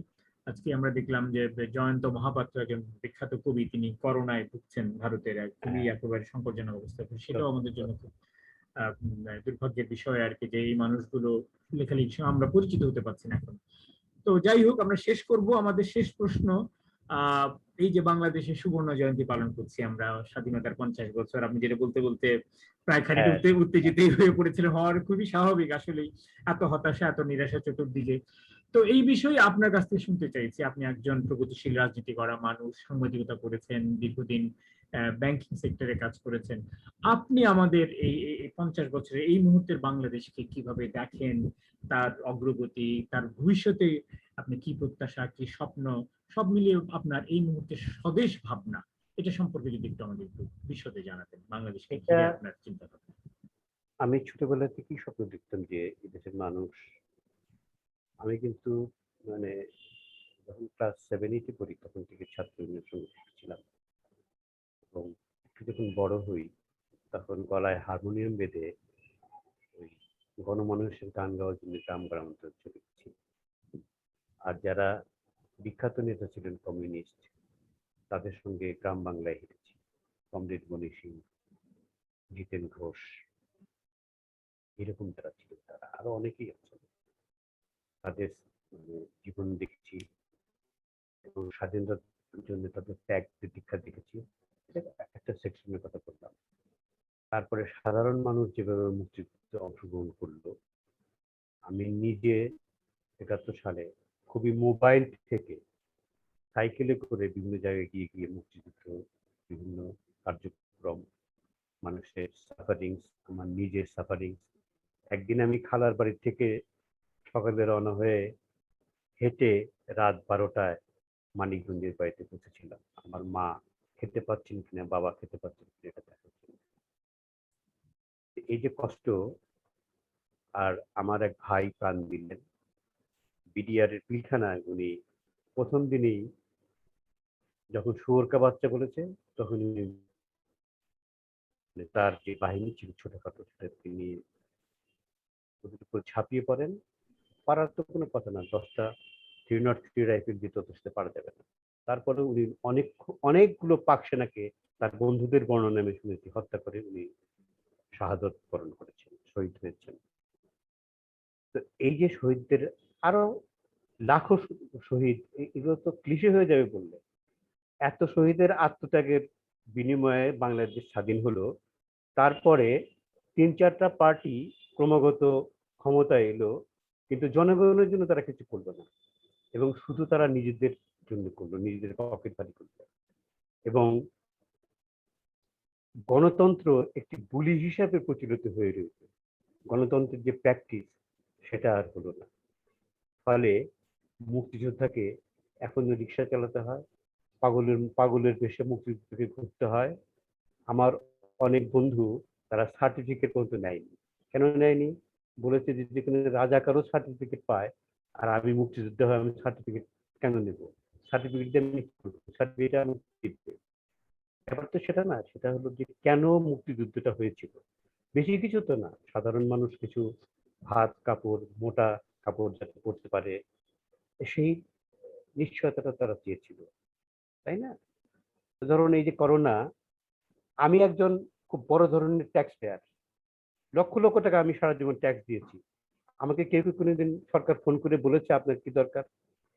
একজন গরিব মানুষ যে খেতে পায় না, যে ফোনে টাকা চেয়েছে, তাকে কি পরিমাণ বেইজ্জতি করা হয়েছে, এই আমলারা করেছে। ওই আমলার কি কোনো বিচার হয়েছে? এটা অন্য কোনো দেশে হলে চাকরি থাকতো না, কিন্তু আমাদের দেশে কি হচ্ছে? তাদের বহাল তবিয়তে রাখা হচ্ছে, কারণ যারা দেখবেন এটা তারা তো এদিকে তাকাচ্ছেন না। এই যে একটা ব্যাপক হতাশা, এই যে একটা ব্যাপক না পাওয়ার বেদনা নিয়ে 50 বছর দেশের মানুষ গুমড়ে গুমড়ে মরছে, এবং এ নিয়ে কোনো কথা বলার কোনো লোক দেখি না। ঢাকার শহরে লম্বা ছিপছিপে একটা লোককে দেখি টেলিভিশনে চিৎকার করে যাচ্ছেন বা রাস্তায়। তার আমি একদিন দেখেছি যে পুলিশ দূর থেকে লাঠি ছুড়ে দিচ্ছে তার পায়ে। তার নাম হচ্ছে জোনায়েদ সাকি। আরো কত পার্টি আছে না, কেউ তো একটি কথা বলছে না। কেন বলছে না? তারা তো বিরোধী দল, বিরোধী দলগুলো কোথায় গেল? গণতন্ত্রের তো বিরোধী দলের একটা বিরাট ভূমিকা থাকে, বিরাট একটা প্র্যাকটিস থাকে। কোথায় গেল তারা? তারা বলে আমাদের তো দাঁড়াতে দেয় না, আমরা গেলে আমাদের মারপিট করে। মারপিট তো করবেই, ক্ষমতাসীনরা মারপিট করবে না, তোকে মারপিট করবে। যাই হোক, এই যে ব্যাপারটা হতাশাজনক একটা মানে অবস্থা না, ফলে চলছে। একটা একটা একটা এক ধরনের আয়তক্ষেত্র একটা রাজনৈতিক শূন্যতা আসলে কাজ করছে, শূন্যতা বিরাজ বিরাজ করছে। করছে। আর আমি এবং আমি এটার সুযোগ নিয়েই এক ধরনের একচেটিয়া হ্যাঁ, শাসন বা ইত্যাদি হচ্ছে। কিন্তু এছাড়াও আরো অন্যান্য সমাজের অন্যান্য কতগুলো ক্ষেত্র আছে, যেমন শিক্ষা, যেমন সংস্কৃতি, ওই অতীত জায়গাগুলোতেও শিক্ষা। নিশ্চয়ই বড় রকমের সংকট রয়েছে। তা না হইলে কেন এরকম একটা আমাদের অনাচারের মধ্যে আমরা পড়বো? তো আমার মনে হয় আমাদের আসলে শিক্ষা, সংস্কৃতি, এই জায়গাগুলো বেশি জোর দিতে হবে। সত্যিকার অর্থেই যদি দেশকে এগোতে হয়, 21 শতকের উপযুক্ত করতে হয় আর কি। রাজনীতিকে জানি না কতখানি শুদ্ধ করা যাবে, রাজনীতি এদিকে পক্ষে বিপক্ষে নানা রকম কথা আছে, কিন্তু অন্তত যদি শিক্ষা, সংস্কৃতি, প্রযুক্তি, সাহিত্য, তরুণ প্রজন্মকে যদি অন্তত একটা সঠিক নির্দেশনা দেওয়া যায়, তাহলে হয়তো বা স্বাধীনতার কিছুটা সুফল আমরা জনগণের কাছে পৌঁছে দিতে পারবো আর কি। তো আপনাকে অনেক আমি ধন্যবাদ। একটা আমরা একটা একটা একটা কথা বলার আমার সুযোগ জি দেন। জি সেটা হচ্ছে এই জন্য কি যে জিনিসটা দরকার হচ্ছে, হ্যাঁ সেটা হচ্ছে একটা পিপলস গভর্নমেন্টের প্রতিষ্ঠা। পিপলস গভর্নমেন্ট যদি না আসে কখনো, তাহলে আপনি কোনো কিছুই হাজার চিৎকার করে আপনি করতে পারবেন না। ওই গভর্নমেন্টকে জনগণকে ভালোবাসতে হবে এবং জনগণের না না জন্য কাজ না, করতে এটা হবে। এটা হচ্ছে একটা তাত্ত্বিক কথা। পিপলস গভর্নমেন্ট তাত্ত্বিক আসার কথা জন্য, না, এটা না না, এটাই আসল কথা। পিপলস গভর্নমেন্ট আসার জন্য পিপলস পলিটিক্স হতে হবে, রাজনৈতিক দল থাকতে হ্যাঁ, হবে। জনগণ, তা তো বটেই। জনগণের আমি কয়টা সেই রাজনৈতিক অর্থেই দল আছে? কয়টা অবশ্যই জনগণের রাজনীতি? বাম দলগুলোর কি অবস্থা এখন? বাম আমি দলগুলোর আগেই কি? বলেছি যে হ্যাঁ, কথা। তা ফলে সত্যিকার অর্থে কিছু নিবেদিত প্রাণ রাজনীতি কর্মীদেরকে মিলে সংগঠিত হয়ে দেশব্যাপী একটা জাতীয় দেশপ্রেমিক রাজনীতি দল করতে হবে, যারা অবশ্যই যে কোনো মূল্যে তারা দেশে একটা সুশাসন, দেশে একটা সুস্থ নির্বাচনের পরিবেশ এবং দেশে একটা প্রতিনিধিত্বমূলক রাজনৈতিক অংশগ্রহণমূলক চর্চাগুলোকে শুরু করতে পারবে, এবং তার জন্য যে কোনো মূল্য দিতে হবে। আপনি যেটা বললেন যে আমরা গেলে আমাদেরকে নিপীড়ন করে, নির্যাতন করে, সেটা তো করবেই, এবং সেটাকে জেনে হ্যাঁ, শুনেই আমি যেতে হবে, বললাম সেটার প্রস্তুতি নিয়ে যেতে হবে। জেল, জুলুম, প্রাণ দেওয়া, আমার মনে হয় সেই তো অতটা নিষ্ঠা নিবেদন বোধহয় আর এখন আমাদের কোনো রাজনৈতিক দলেরই নেই। জি, নতুন করে যে তরুণরা যে এরকম একটা দলের গঠন করবে, সেই প্রণোদনাও বোধহয় নেই আর কি। কিন্তু এটা ছাড়া আসলে কোনো মুক্তিও নেই আসলে আর কি। তো যাই হোক, আমরা দু একটা মন্তব্য আমার এসছে ইয়েতে, লাইভে, আমি একটু পড়ে শুনে সবশেষে আপনার কাছ থেকে একটা সমাপনী বক্তব্য নিয়ে আমরা আজকে অনুষ্ঠানটি টানবো। আমাদের অনুষ্ঠানে আজকে আপনার একজন পাঠিকা, তিনি দেখছেন নাসরিন যে রানী, তিনি বলছেন দেখছি, এবং তিনি আরেকটি মন্তব্য করেছেন যে শেয়ার করেছি, আলোচনা খুব ভালো লাগছে আর কি। আপনি যদি তার উদ্দেশ্যে কিছু কোনো শুভেচ্ছা বক্তব্য দিতে চান। নাসরিন যে রানী আমার খুবই পরিচিত এবং একজন স্নেহভাজন সাহিত্যকর্মী। উনি সার্বক্ষণিকভাবে সাহিত্য দিয়ে থাকেন। এবং বিপুল তার পড়াশোনা, আমি বিস্মিত হই, এবং বিপুল তার লেখার ক্ষমতাও। উনি বলতে গেলে দুহাতে লেখেন, কোনো পত্রিকায় লেখেন না, ফেসবুকেই লেখেন। এই কবিতা লিখছেন, কবিতা ট্রান্সলেট করছেন, গল্প লিখছেন, গল্প ট্রান্সলেট করছেন, আবার বিভিন্ন লিঙ্ক আপ তৈরি করছেন, যে একজনের গল্প একটা দিয়ে আবার উনি সেটাকে সবার মধ্যে ছড়িয়ে দিচ্ছেন। উনি চাচ্ছেন যে ওই গল্পটা সবাই করুন। এই কাজগুলো কেউ করে না, কিন্তু ও করছে। এই জন্য অনেক ওকে আমি সাধুবাদ জানাই এবং ধন্যবাদ জানাই। ঠিক আছে। তার পাশাপাশি আমার আমার এক বন্ধু আলমগীর ফরিদুল হক ও বিলেতে থাকে, সেখান থেকে কয়েকটি মন্তব্য করেছে, আমি একটু পড়ে শোনাই। প্রথম কথা সে বলেছে যে আসলেই প্রকাশকদের মধ্যে আমরা সাহিত্য মনস্কতার প্রতিফলন দেখি না। তা কিছু প্রকাশক ব্যতিরেকে দেলোয়ার ভাই ঠিকই বলেছেন। তারপরে সে মন্তব্য করছে আমাদের দরকার প্রকাশকদের সাথে সরকারি প্রতিষ্ঠান বাংলা একাডেমির মাধ্যমে পৃষ্ঠপোষকতার মাধ্যমে অর্থলগ্নির অবস্থা তৈরি করা। এই অবস্থা সূচনা করতে হলে বাংলা একাডেমিকে আরো পুনর্বিন্যাস করতে হবে, যেমনটি ইংল্যান্ডে আছে আর্ট অফ ইংল্যান্ডের মতন প্রতিষ্ঠান। তারপর সে আবারও লিখেছে আর্টস অফ ইংল্যান্ডের মতো প্রতিষ্ঠান আমাদের তৈরি করতে হবে। পাঠক বৃদ্ধির জন্যই প্রত্যন্ত গ্রাম মফস্বলের লাইব্রেরিতে নতুন লেখক, নতুন বইয়ের পরিচয় এবং আলোচনা অনুষ্ঠান করতে, যাতে তৃণমূল থেকে পাঠক শ্রেণী গড়ে উঠতে পারে। তো এই হলো আমাদের আজকের লাইভের শ্রোতা আলমগীর ফরিদুলের মন্তব্য। আপনি যদি তার উদ্দেশ্যে কিছু বলতে চান বা খুব যথার্থভাবে চিহ্নিত করেছেন, এবং আসলে এগুলো করা দরকার। এবং ওনার এই ভাবনার জন্য আমি ওনাকে আন্তরিক ধন্যবাদ জানাচ্ছি, এবং এই অনুষ্ঠান দেখার জন্য আন্তরিক ধন্যবাদ জানাচ্ছি। আর আমাদের জুমে সবেধন নীলমণি একজন আছেন, মাহিয়া আবরার, তিনি আছেন। যদি তিনি কিছু মন্তব্য করতে চান বা আপনাকে ধন্যবাদ জানাতে চান, আমি এখন মাহিয়াকে কিছু বলার জন্য অনুরোধ করবো। আমি দেখতে পাচ্ছি তার ভিডিও এবং অডিও বন্ধ আছে। যদি তুমি থেকে থাকেন এবং আমার কথা শুনে থাকেন, তাহলে আমি তাকে আহ্বান জানাবো কিছু মন্তব্য করার জন্য।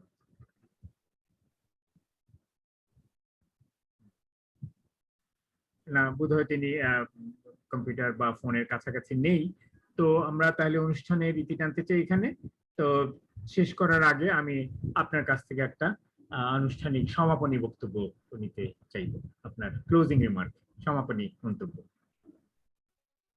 কথাবার্তা শুনে একটু আমি খুব রেগে যাচ্ছি এরকম মনে হতে পারে, এরকম ব্যাপারটা না। কেউ রাগ প্রদর্শন করেন না, কথাও বলেন না, এবং একটা এমন একটা ভাবে থাকতে চান যাতে তাদের গায়ে কোনো টোকা না পড়ে। তো আমি সেরকম না, আমি সুযোগ পেলেই কথা বলি। এবং এই যে আপনি কথা বলার একটা ফোরাম এখানে তৈরি করেছেন, এবং বেশ কিছুদিন যাবত আপনি এটা করছেন, আমি নিয়মিত আপনার এই অনুষ্ঠান দেখি এবং যার কারণে উপকৃত হই। এবং আমি মনে করি কতজন শ্রোতা এটা শুনছেন বা দেখছেন আমি জানি না, কিন্তু আপনার এই উদ্যোগটি আমি প্রশংসা করি, এবং এটি একটি প্রয়োজনীয় উদ্যোগ, এবং এক সময়ে এটা ইতিহাসে পরিণত হবে। এটা একটা আর্কাইভাল ভ্যালু আছে, যেটা দেখে আমরা যে রাগ ক্ষোভ প্রকাশ করছি, এগুলো হয়তো 50 বছর পরের লোকেরা দেখতে পাবে যে কেন ওনারা ক্ষুব্ধ হয়েছিলেন। তখন হয়তো দেশটা আরো উন্নত হবে, আরো ভালো হবে। গণতান্ত্রিক শাসন ব্যবস্থা, আইনের শাসন ইত্যাদি প্রতিষ্ঠিত হবে। আমার ইচ্ছা কামনা আর কি, এগুলো হলে দেশের মানুষের যে ন্যূনতম চাহিদা আছে, মৌলিক চাহিদাগুলো মানুষের আছে, সেগুলো পূরণ হবে, এবং তখন সাহিত্যেরও একটা বিকাশ ঘটবে, সাহিত্যের একটা উন্নয়ন ঘটবে। কারণ একটা নৈরাজ্য, সব ক্ষেত্রেই যদি একটা নৈরাশ্য এবং নৈরাজ্য বিরাজ করে, সেখানে সাহিত্য কি করে তার বাইরে থাকে। আপনাকে আমি আবার ধন্যবাদ জানাই এই ধরনের একটা অনুষ্ঠানের আয়োজন করার জন্য। আপনাকে অনেক ধন্যবাদ। আপনি করোনা থেকে সেরে উঠেই আবারও আমার আমন্ত্রণে সাড়া দিয়ে অনুষ্ঠানে এলেন এবং সময় দিলেন। তো আমি মনে করি আপনার এই যে মূল্যবান যে বক্তব্য, সেগুলো উপযুক্ত মহলের কাছে গিয়ে পৌঁছবে এবং তার একটি ইতিবাচক প্রভাব আমরা দেখতে পাবো আমাদের সাহিত্যের বৃহত্তর পরিমণ্ডলে। আপনি ভালো থাকবেন, সুন্দর থাকবেন, সুস্থ থাকবেন। আজকে যারা অনুষ্ঠান দেখলেন, এখানে লাইভে দেখলেন, মন্তব্য করলেন, সবাইকে ধন্যবাদ জানাচ্ছি এবং সবাইকে আমন্ত্রণ জানাচ্ছি আবারও আমাদের আগামী বৃহস্পতিবারের যে অনুষ্ঠান পাণ্ডুলিপি করার আয়োজনে সেই পর্বে যুক্ত হওয়ার জন্য। ততদিন সবার সুস্থতা এবং কল্যাণ কামনা করে আজকের মতো অনুষ্ঠান ইতি টানছি। শুভরাত্রি। শুভরাত্রি।